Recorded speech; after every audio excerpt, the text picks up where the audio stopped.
Hey, thanks for being a part of the conversation. Let's do some pod crashing. Episode number 323 is with Joanna and Jane from the podcast, Finally a Show. We're great. Hi, Errol. Hello. You got to tell me how you went into this podcast. And the reason why is because I know in my heart you're spot on. There are two podcasts that I do that are all about being real. And that's why I'm so attracted to this. And I'm a guy, and I'm hoping other guys really get into this. Us too. Definitely. We really were hoping to make a show that is universally appealing. Joanna? Mm-hmm. Yeah, we, the focus of the show is basically just to take a look at the lives of quote unquote ordinary women. But what you come to discover is that an ordinary day for anyone on our show is just like so exceptional. We captured a woman at her first day back at college. We captured an 83-year-old woman who wants to increase confidence with older people. So she made a nude calendar. We have a cat wrangler. And actually there is, we did a piece based out of Charlotte. And I was wondering, Jane, if you wanted to talk a little bit about Juicy Body Goddess. Oh, yes. Summer runs a prom dress store for plus size kids. It's so beautiful. And we spent the whole day with her, girls driving 10 hours to get to her shop to get a prom dress that actually fits and looks gorgeous. Juicy Body Goddess, everyone go. It's in Charlotte. But spending the day with her, there were tears. There were so many tears. It was lovely. Yeah. You know, the one thing, we take prom very seriously down here in the South. I mean, it's like the Super Bowl and Major League Baseball. It is the real deal, and everybody's involved when selecting that dress. Yes. I mean, there were moms, grandmas. I mean, every person we followed had a crew with them. But it was just really lovely to see this kind of these moments excuse me, of family getting together and celebrating these young girls who for the most part wouldn't be able to get dresses elsewhere and look amazing at the end of the day. So you're traveling with each and every one of these women then? I mean, you walked into a vibrator store with her? Yes. Oh my God. Going to a vibrator store with an 83-year-old woman is a 10 out of 10 experience. I would recommend it to absolutely anyone. It was great. Smitten Kitten in Minneapolis. She wanted, one of the things that Jean, I mean, this is what I love, is you can say, oh, Jean, She made a nude calendar. She's trying to get women to embrace themselves. But her next mission, she's like, you know what? I'm 83. There's a lot of women who have not discovered pleasure with their partners. So we were on the hunt that day to help find the perfect model that she wants to use to help encourage people to enjoy themselves a little bit more. And I'm just like, more power to you, Jean.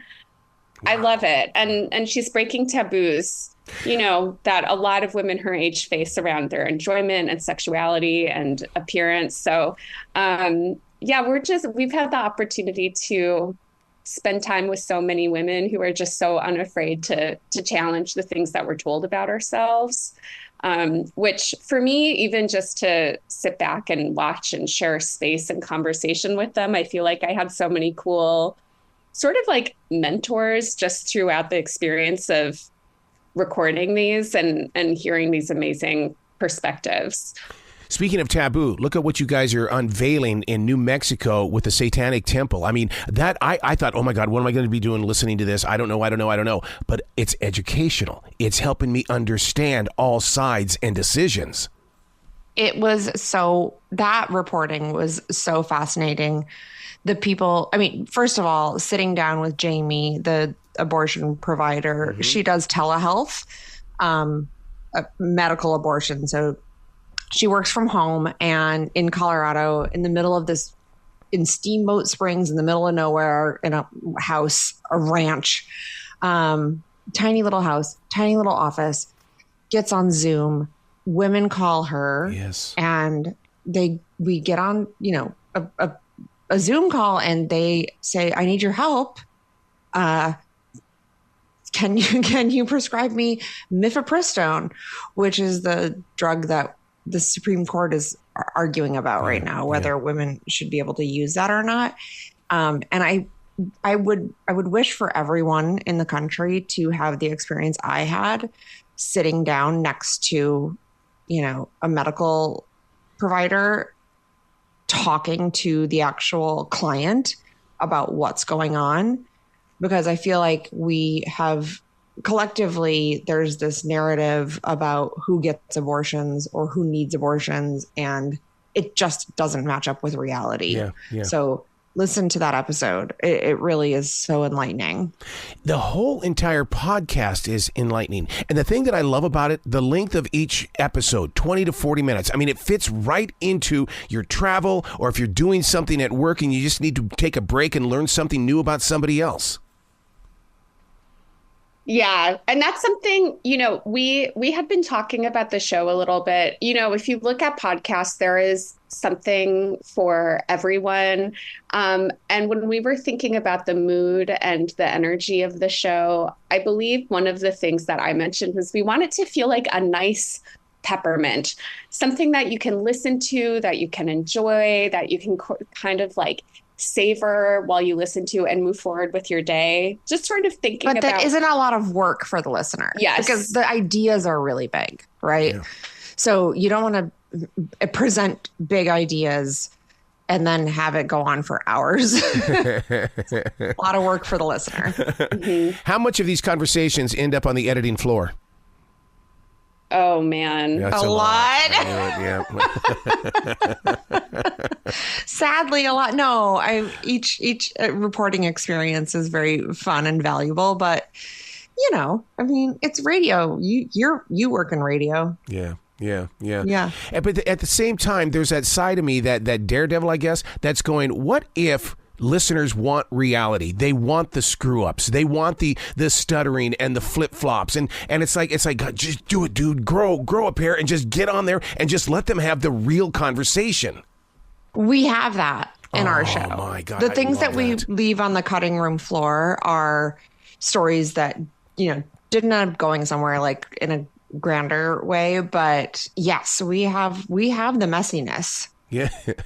I want to go back to Summer just for a moment, only because one of the things that really was planted in my heart while getting into this podcast was that we are now in this generation where TikTok is on the end. Mm-hmm. And it's like, right away, I just wanted to pray for Summer, because it's like her whole entire being is on this TikTok. Mm-hmm. Yes.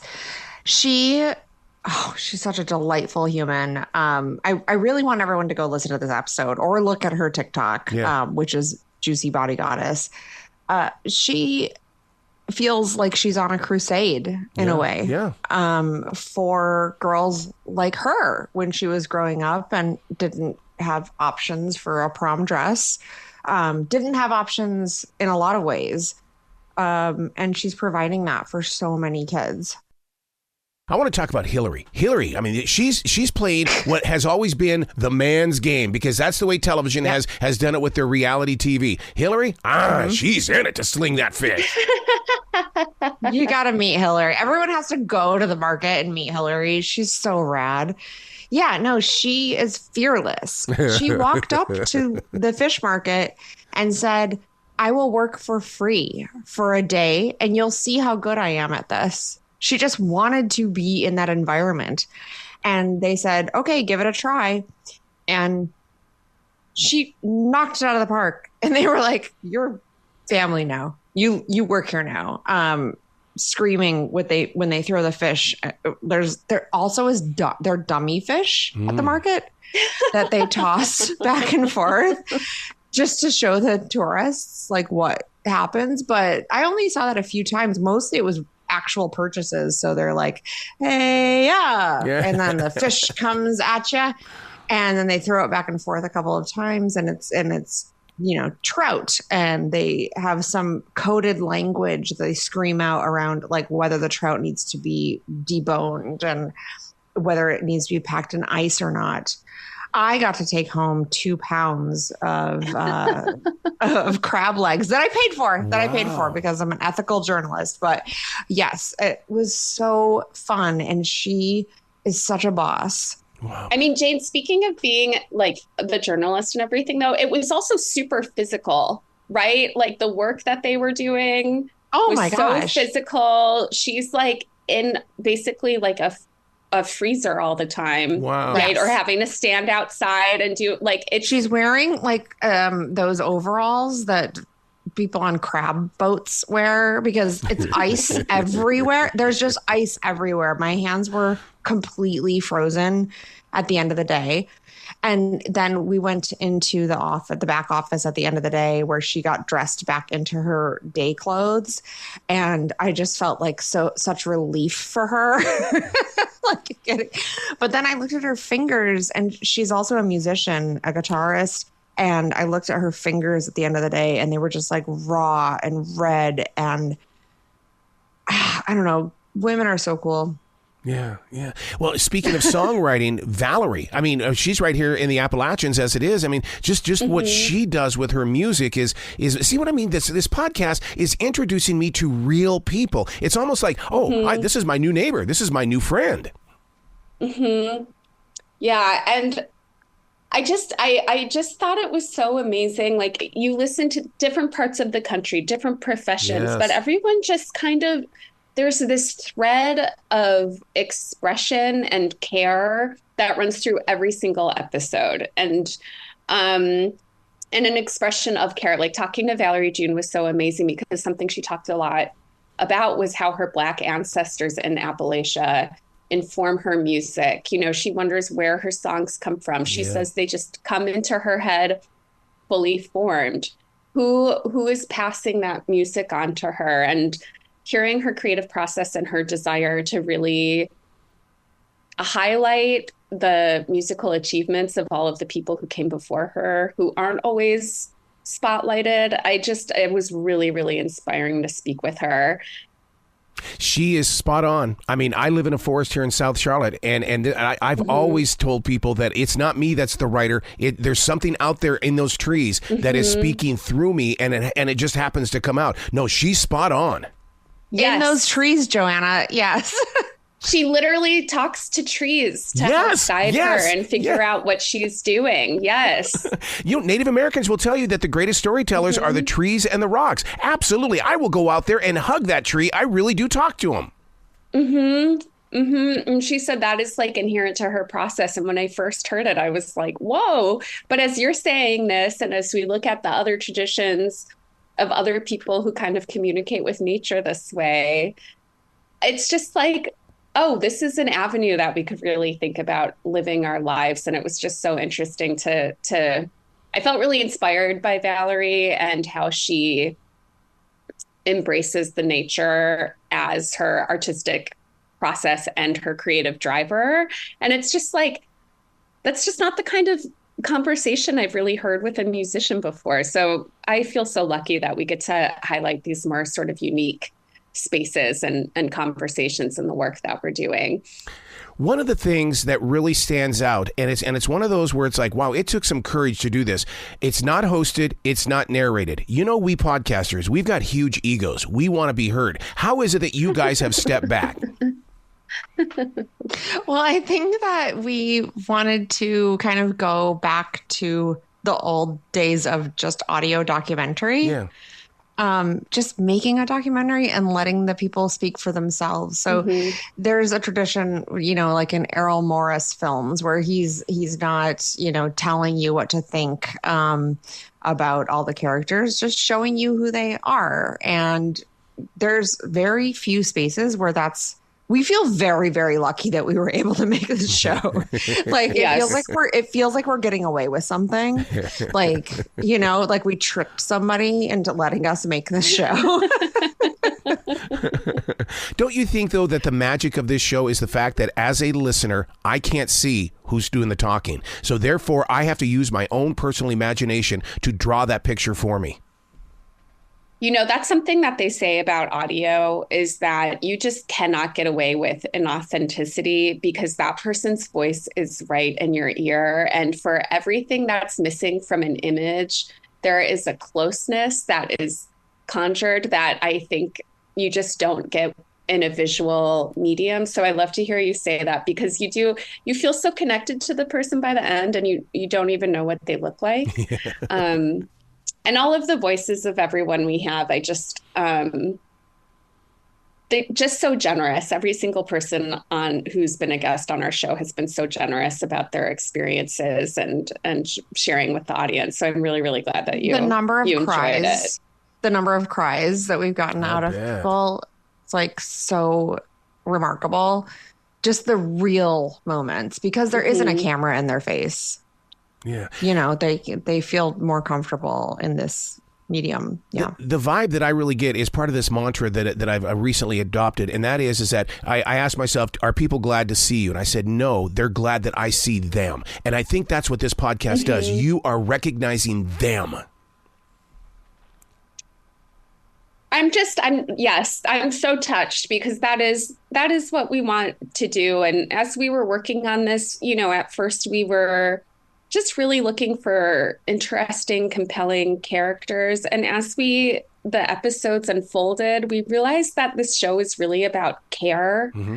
Every single episode, care for a community, care for their craft, just echoes through so much. And then we realized, well, we're making a show about women and I don't want to paint with too broad a brush, but so much of our lives revolves around care in every area.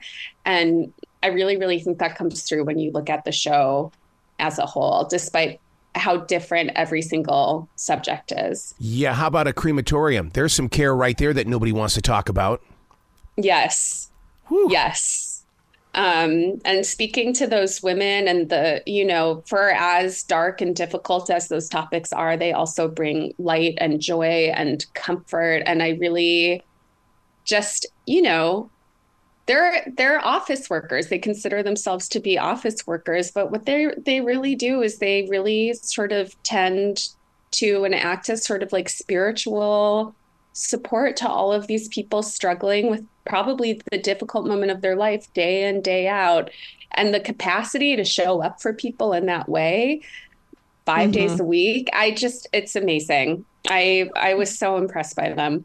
We have an episode coming up with a woman who runs a home in, who runs a home in Seattle for people who are at end of life. It's not necessarily a hospice situation. It's more really like the very, last few weeks. And she cares for these folks. They have therapy sessions together. She takes care of their funeral arrangements. She's in Seattle, so unfortunately she can't hook up with the people at Greenwood Cemetery that we also followed. But yeah. I love what you guys are doing with Finally a Show. And I'm a broadcast instructor. And one of the things that I try to share with the students of the future is the fact that, and they'll look at me and say, yeah, I started a podcast. And I'll look at them and I'll go, it isn't a podcast until you've done 100 episodes and you have lived the life. When you look at something like Finally a Show, you're going 500 to 1,000 podcasts or even more episodes here because it can't end. It can't. Yeah, that's the kind of really exciting part of this because there's a trend in podcasting toward always on shows that come out every single week. Yeah. And most of them that come out every single week are two guys sitting in a room who think each other's funny. Yep. Yucking it up. No offense. Yep, no. Yucking it up. Yep. And then you've got the giggle chick in the side. Yeah. And we wanted to make something that could live that way, but not in the same fashion. God, I'm so proud of you. You've got to come back to this show anytime in the future. The door is always going to be open for you. Thank you, Arrow. Thank you. Well, you be brilliant today, okay, you two? Oh, you too. Thank you. I'm like, can you follow me around all day? I love this. So encouraging. Yeah. Be good. Thank you. You too. Bye.